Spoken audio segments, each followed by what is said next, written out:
Hi hello കൂട്ടുകാരെ, എല്ലാ കൂട്ടുകാർക്കും ചെമ്പനീർ പൂവിൻ്റെ നാളത്തെ പ്രൊമോ റിവ്യൂലോട്ട് സ്വാഗതം.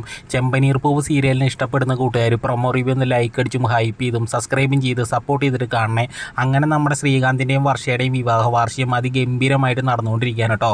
വർഷയുടെ അച്ഛനാണെങ്കിൽ AC ഓഡിറ്റോറിയം ബുക്ക് ചെയ്യാത്തതിന് ഭയങ്കരമായിട്ട് നമ്മുടെ രവിയേട്ടനൊക്കെ കുറ്റം പറയണൊക്കെ ഉണ്ട്. പിന്നീടാണെങ്കിൽ കാണിക്കുന്നത് നമ്മുടെ വർഷയുടെ അമ്മയാണെങ്കിൽ വില കൂടിയ മാലയൊക്കെ സമ്മാനമായിട്ട് കൊടുക്കുകയാണ് കേട്ടോ. അതേപോലെ തന്നെ ശ്രീകാന്തിനും വില കൂടിയ സമ്മാനങ്ങളൊക്കെയാണ് ഗിഫ്റ്റായിട്ട് കൊടുക്കുന്നത്.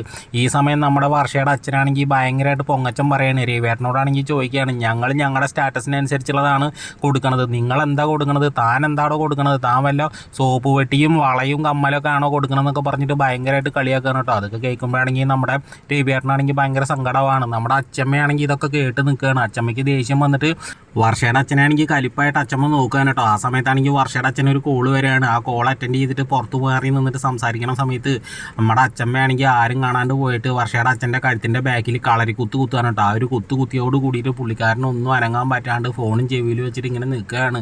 ആ സമയത്താണെങ്കിൽ നമ്മുടെ അച്ഛമ്മ പറയുകയാണ്, ഇനി നീ മറ്റുള്ള ആളുകളെ ഇങ്ങനെ പൊങ്ങച്ചം പറഞ്ഞും കുറ്റം പറഞ്ഞിരുന്നു കഴിഞ്ഞാലേ ഇതന്നെ ഉണ്ടാവുള്ളൂ. ഇനി ഈ ഒരു പിടി വരണമെങ്കിലേ ഞാൻ വിചാരിക്കണം നീ അവിടെ നിൽക്കടാന്ന് പറഞ്ഞിട്ട് നല്ല 4 ഡയലോഗ് അടിച്ചിട്ട് അച്ഛമ്മയാണെങ്കിൽ അങ്ങോട്ട് പോകാൻ കേട്ടോ സുഹൃത്തുക്കളെ.